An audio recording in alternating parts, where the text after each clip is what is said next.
Welcome back to The Tea with Nicky. Today I'm joined with Fran Thring. She is the head of product at SnapScan. I'm sure many South Africans will recognize the name. Welcome to the podcast, Fran. Thanks, Nicky. Lovely to be here. Awesome. So normally we start off with questions and then we move into the ABCs, but I thought I'd decide to remix it a little bit and start with the ABCs first and then remix what the ABCs are as well. Sounds good. I'm here for a remix. Just throwing you into the deep end. We'll figure it out. So starting off, what was your aha moment in your career where you knew that this is what you were meant to do?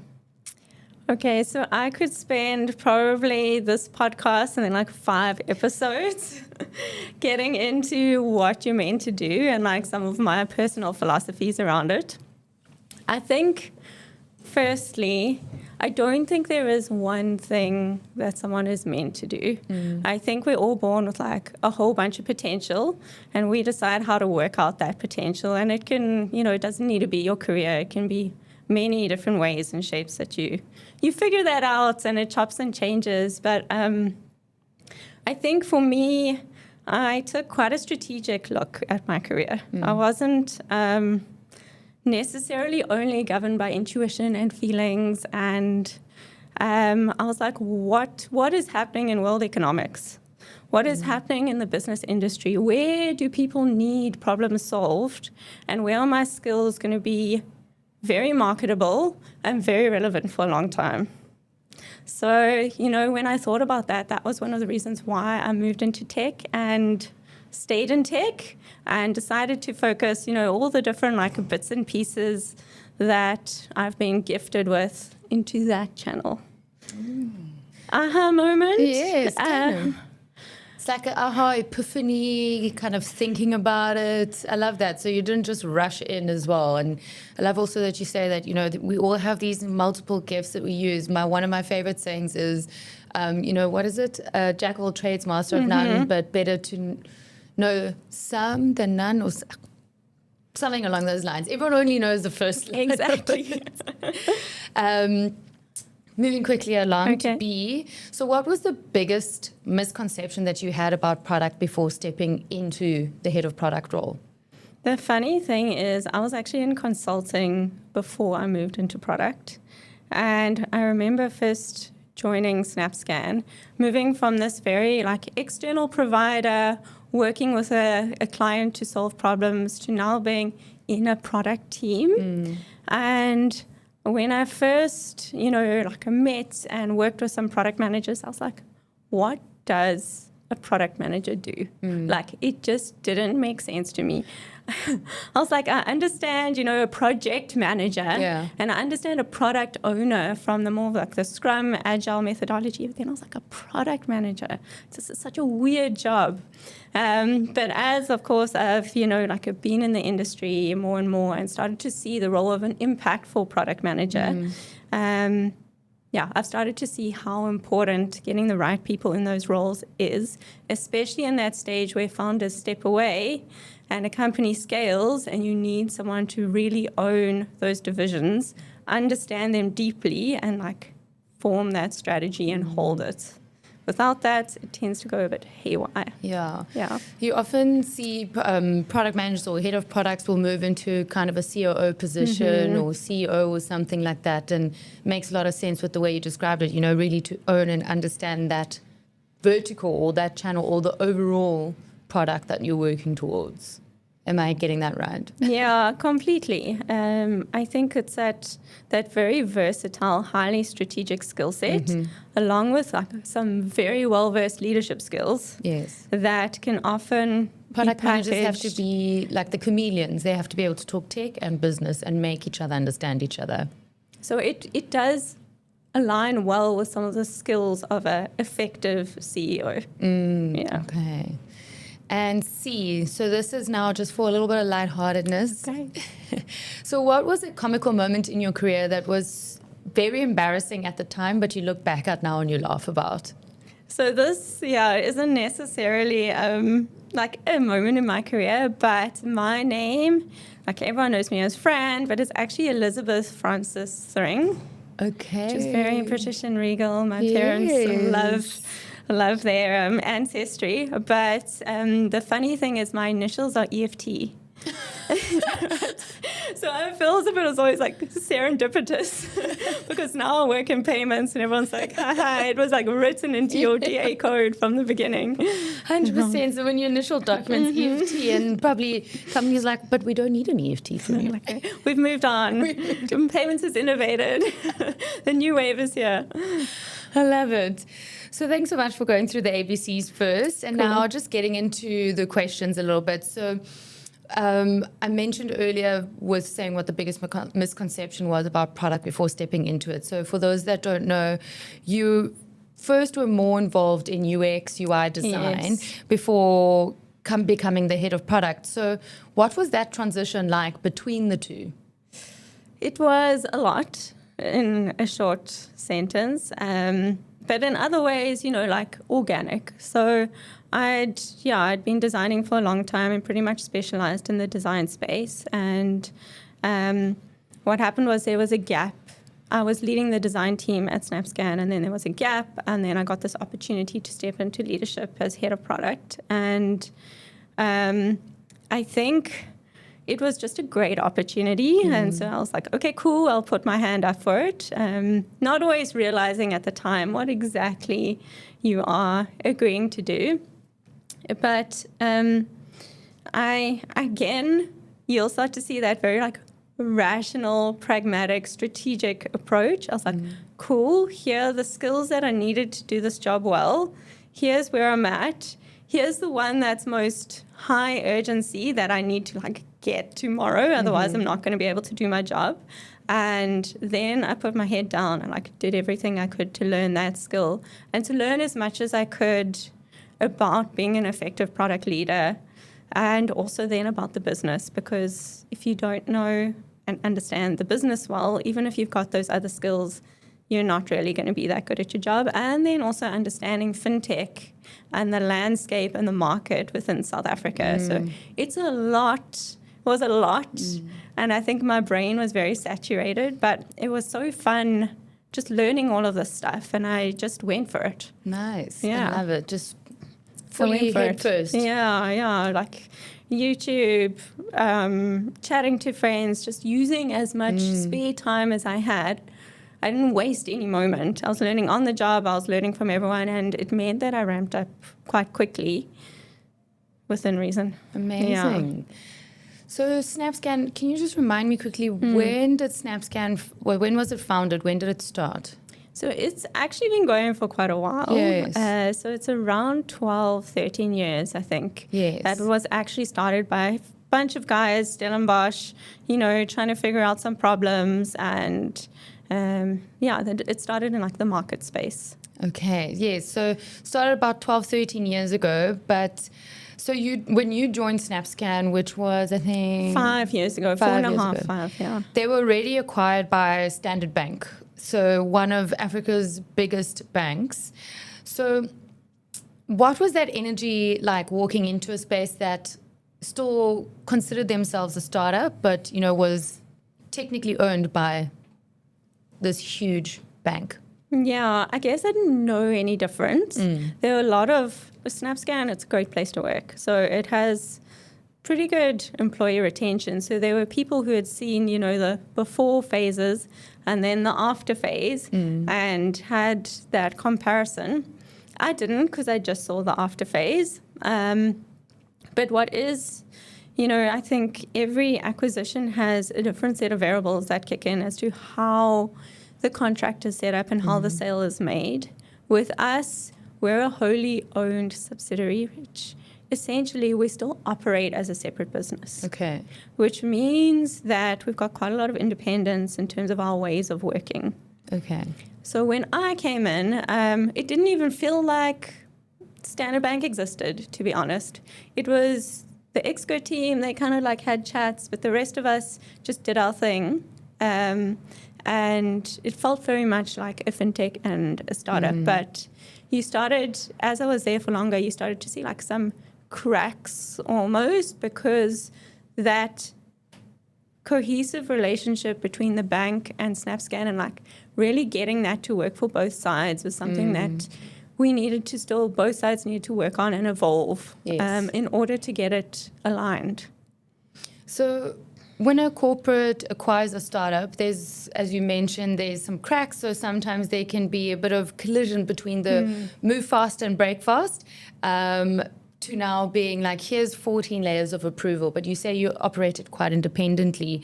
So where did you feel the tension was the most? And how did you navigate it within your team and for yourself as well? Yeah, so I mean, exactly that happens, which I was talking to you about earlier, where you've now got an entrepreneur who loves to run fast, who typically hasn't got experience working in, corporate structures, who's great at like solving problems and building a team and throwing ideas out. And you've got that now against you can imagine like if something goes wrong at Standard Bank, how big the PR nightmare is, how big the impact is. I mean, they've got 6,000 people working in just like one of their offices in Johannesburg. Like it's like two so different worlds. And the regulator is going to come down on you if you're a bank. Whereas if you're a little fintech at the side, cool, do your thing, you're not really impacting that many people, so we'll let it go for a bit until you get bigger. So there are these two different worlds, and you've got to, then when you're bought over by a bank, you've got to merge those two worlds effectively. Yeah. There is definitely friction. It's healthy friction, but it is definitely friction. And I think what helps is like if both sides come together and decide where in that gray medium we're comfortable playing. Because you can't expect your fintech to take on 1,001 regulations. We don't have the team to support and build them. And you can't move fast. And that's like why you got a fintech in the first place. 100%. But also, you can't be incurring your banking partner huge, gigantic fines from the card schemes because you're not compliant. You can't be not looking after people's data properly. So there's a very nuanced discussion around where the level of risk lies that you've got to land on in order to operate smoothly in that blurry landscape. Yes. So if you could sit both sides down, the startup team and the corporate leadership, and tell them the one thing that each needs to genuinely give in order to make an acquisition work, what would that be? So I think there needs to be connection and ongoing alignment. Because alignment isn't something that happens once off when you write a contract. It would be very nice if it did, but it's something that has to happen often. So you need to have your leadership team and a set of people from your corporate partner who have put time aside, who are working together to make it work, and they consistently touching base and like problem solving together. Otherwise, one ends up down there, the other's over there, and like it just gets wider. And then neither is bringing the other the benefit that they need to be. But I think what you've got to do is you've got to align on shared goals that are mutual to both sides. If this fintech has some goals sitting over there that they want to do this and this because their founder has an idea, and the banking partner has a strategy that's over there, and they're not, on the same page, it's not going to be a successful working relationship. Yeah. And while in the short term, they might be like, cool, we can do our thing, we're having fun. And they might be like, oh, I don't really need to bother about them because they're got a lot of things that they're thinking about. And it's nice if you don't have to worry about this little fintech here.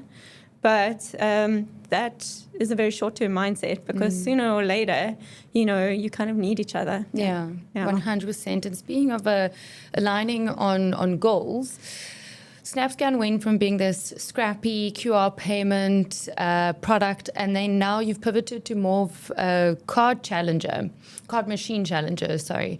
So that's quite a massive shift in identity and direction. So how do you hold the product team together when the goalpost has moved that significantly? And what does that mean for the team as well? Yeah, so we've actually gone through a third strategic shift now. Okay. So after how often do the shifts happen? Sorry. Ideally, they shouldn't happen often. Okay. Right? Ideally, they shouldn't, because the cost of these shifts in a fast-moving market, and tech is expensive to build, is not ideal. It's not ideal, but so we went from a card machine challenger play, which we've actually pulled our card machines off and sunset that product in. It was in January this year. They like moved them across to a Standard Bank product. Okay. And now we're kind of working on a new aligned. So that's some goal alignment there. Yeah, we got there. Now we're working on a new strategy to, you know, like find a new way for SnapScan within like communities within South Africa that we're working on. So that's been a bit of the strategic journey. How do you keep a product team in the middle of all of this? I think, first of all, is that strategic shifts in direction have a huge impact on teams. And specifically the product team, because you're very much the spearhead for the strategy. And you're there and you're like making the calls. So I think of all the teams, it's possibly the one that is impacted the most by these different shifts in direction. So that was hard. But I think... Because the roadmap changes and the shifts. roadmap changes, everything, and you know... And that's like almost like Bible for a product manager. You follow the roadmap. And what people don't realize is, like, cool, you can, you know, like drag off your one item, drag on your other one, your roadmap looks new. But it's like moving a gigantic cargo ship because of all the different pieces that come with it. And that takes time and energy. And again, time and energy are always impacting the market. Yes. There's like other things you can be doing. Your competitors are moving fast, aligned, and streamlined in this direction. If you're zigzagging, you're losing time and you're inefficient. Yeah. So that's like that's the impact of too many strategic shifts, which is why you've got to get on the same page and like really make sure you're on the same page, and that whoever you've been working with in your corporate partner, not only one person is on the same page, but there's like a group of people, because people come and go, you know. So if your one person goes and another person has a different idea, you've really got to embed that down. But to come back to the original question, I think people are motivated by a lot of different things. There are a lot of reasons why they stay in a company. And I think frustration over like strategic changes would be one thing. If there's a strong why for why it's changed, it makes sense. People usually get it and will get behind it. But we've got a very strong culture of psychological safety at SnapScan, which we're very proud of. Wonderful, yeah. It's like the critical thinking, the innovation, quality of thinking, collaboration, trust, ways of working, and like strong leadership create like a really, and cool problems to solve, you know, that you can really get behind. It feels purpose-led. A whole bunch of things that also contribute to whether someone will stay or go. So I would say, in the midst of all of that, there was a lot of transparency and healthy dialogue. People were seeing individual growth. They were getting to try new things, and they had a working environment which was conducive and healthy, which, you know, you're going to retain staff even if everything isn't perfect, if you've got some of those things in place. Sometimes people will go, and that's okay, you know. Yeah, the best analogy I've heard about when people move in their careers is it's like you're on a bus trip. You know, some people get off at this stop, some people get off on the other stop, but they're on this bus for now. So, you know, that's just how it is. And, you know, we also don't live in an age where a lot of people will stay at a company for 20 years. There's not a lot of tenure in that respect anymore, unless maybe I shouldn't say it. I was going to say at some banks we say that you get stuck in the golden handcuffs because it's a really good salary and it's very hard for you to move out of that space. So I think there's still quite a good tenure at banks. But before we divulge down that route, I'm curious, you said, so now the shift has gone, so you've sunset the card machine product that's moved into more Standard Bank's domain, and you're focusing a little bit more on community impact. Yes. What do you mean by that? What does that look like? So we've looked at, you know, like where SnapScan is really effective and impactful. And where it works very well is in like community spaces, like schools, churches, clubs, where you've got like gatherings of people and where, you know, not everyone can have a card machine. If you just print out a QR code, you can then accept payments, which is pretty versatile and pretty exciting. So where, you know, we're looking at moving away from more of the like formal market and more into the informal market. And what's happening is the SARB has released a whole bunch of new initiatives around the payments modernization in South Africa. They've looked at India, they've looked at Brazil, and they've seen they've got a huge amount of QR-related payments. And they've got what they call PIX, which is our equivalent of PayShap, which is like immediate real-time settlement. And it's like incredibly cheap. So at the moment, everyone in South Africa is using cards to make payments, right? Cards or cash. Cards or cash. And cards are very expensive because you've got to pay a MasterCard and Visa, like a huge portion. So we charge our merchants, you know, a fee, and that comes out of their pocket that they need to pay to us. But now if you've got PayShap integrated into a QR, you know, you've got payments that are much cheaper and that actually work for a South African landscape instead of being a foreign payment method that's kind of landed here and been adopted in the more formal spaces, but doesn't service the vast majority of South Africans. Yeah. Mark my words, and I've been saying this for a long time, is the informal sector is the space to watch. There's so much innovation that's going to come out of there. So many things that are just going to solve problems for the world. I always say Africa is going to solve the world's problems, especially when it comes to tech, because of all the challenges that we have with infrastructure, with accessibility, formal structures, etc. And so it's just, I think there's just so much innovation that's untapped in this continent, never mind this country alone. So it's really exciting to hear that you guys are getting more stuck into the informal sector, and I'm sure it's going to be a very exciting space as well. And I mean, I see SnapScan always at all the markets. So there's a range market in Takai that I go to often, and there's always a SnapScan code just up somewhere, which is awesome. So speaking of, you know, the strategic directions, onboarding, what you guys are doing, you know, where the shift is going. So on your LinkedIn, I did a little bit of stalking. You've mentioned that you have, while you've been at SnapScan, you've doubled merchant onboarding conversion rates from 12% to 33% on completion and 15 to 35% on activation.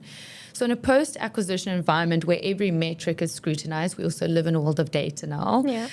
How do you protect the creative user-first thinking that actually gets those results? I think first of all, I think user-first thinking does get those results. I think, you know, if your board is going to come along and dig at metrics, your metrics are usually low because you haven't really thought about the user and what their experience is, specifically with onboarding. We always know that like onboarding times are critical and you want those to be frictionless. Within the company culture, to protect that way of thinking and to make sure you don't just kind of, I think, assume everything is fine and you're not regularly checking and innovating. We're pretty good about, we've got a value called customer obsession, which means that we care a lot about and talk a lot about the user experience. It's definitely a perspective that's in the room when people are ideating. We also watch all of our metrics. We have funnels for everything, and we know, I remember being in the what's the drop-off. SnapScan offices, and there were TV screens with all of the data on the walls. So it's obviously something that's imprinted to, like you said, be kind of obsessed with the matrix.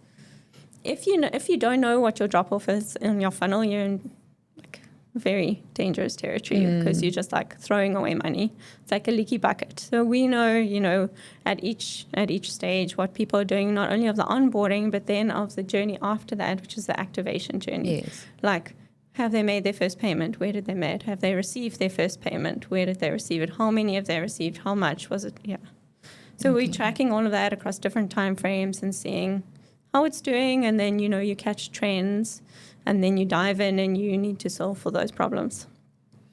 And quick one before we go into the quick fire questions, but there's obviously a lot of sentiment around the feeling that the fintech market is quite saturated in South Africa and on the African continent. I mean, when I went to Kenya, most of the panel discussions and vendors and stalls that were there were payments within Africa. And South Africa, I mean, there's a huge list of fintech companies.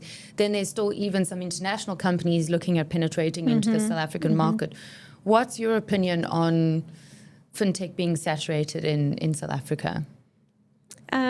So I think we've got we are lucky to have quite an advanced banking system with some very entrenched banks that are providing great services to users. So, if you go to some places, the banking world isn't as advanced.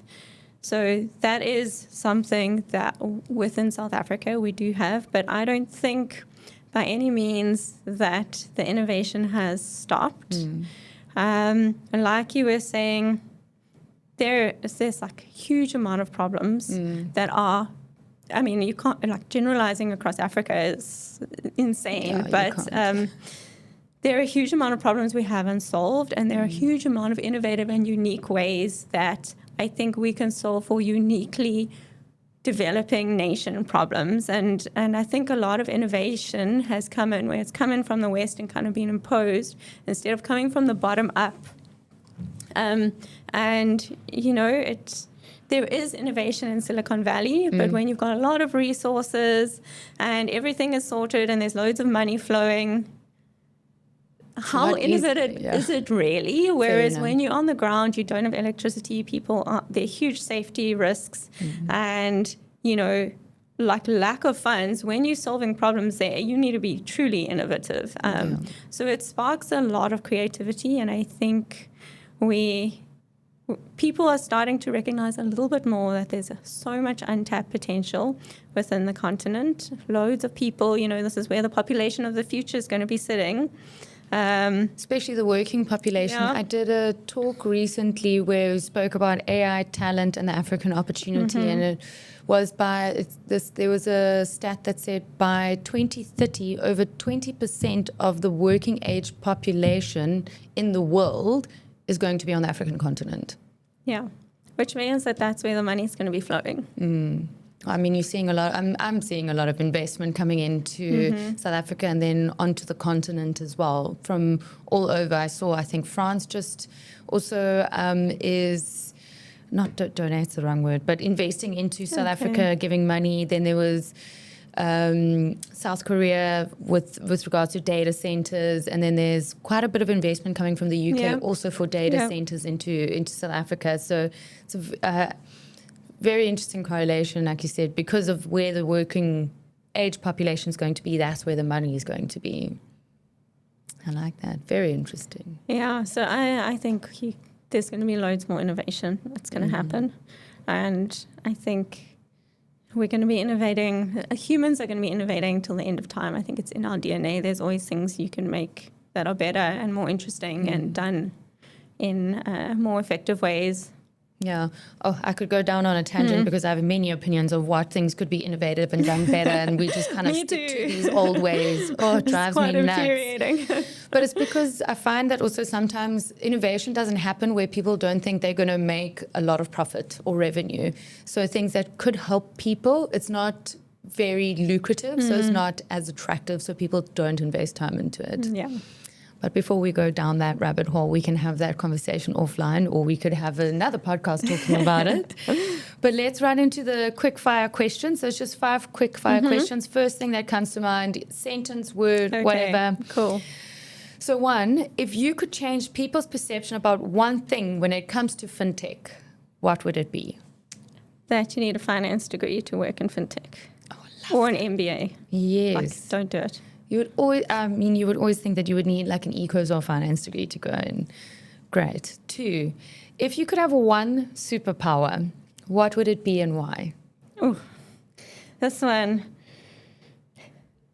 To give the ability to be empathetic to people who I think don't have it or need to think more empathetically. Okay. Yeah. So to be able to To like put that, dial it up on their brain and be like, cool, now you're going to think about everyone's feelings around you when you never used to. Okay, I think that is the first time I've ever heard anyone say that. Shows that you are a product manager. Thinking about that customer. 3, what is a book, podcast, or resource that you would recommend to anyone navigating corporate life? I mean, we've briefly spoken about this, but I prefer podcasts or YouTube just because in tech specifically, things are changing so quickly. So your book is pretty out of date a year later, and you need to be learning like, literally in real time. The go-to is Lenny's podcast. It's great.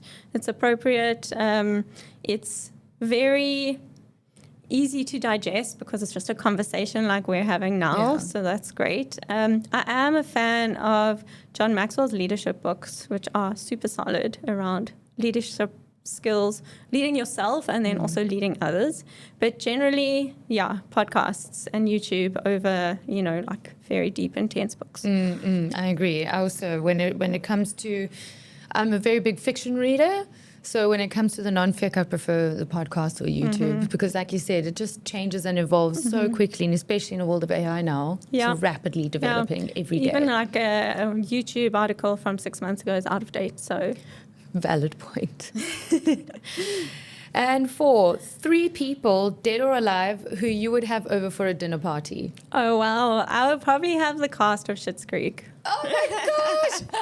Because I love them. They're so fun. Which ones? No, but now Catherine O'Hara has sadly left us. Oh, true. But that's why I said dead or alive. Okay. Okay, so Catherine O'Hara? Oh, I would go with Alexis and David. I'll probably leave John off. Someone's got to go. Yeah, someone's got to go.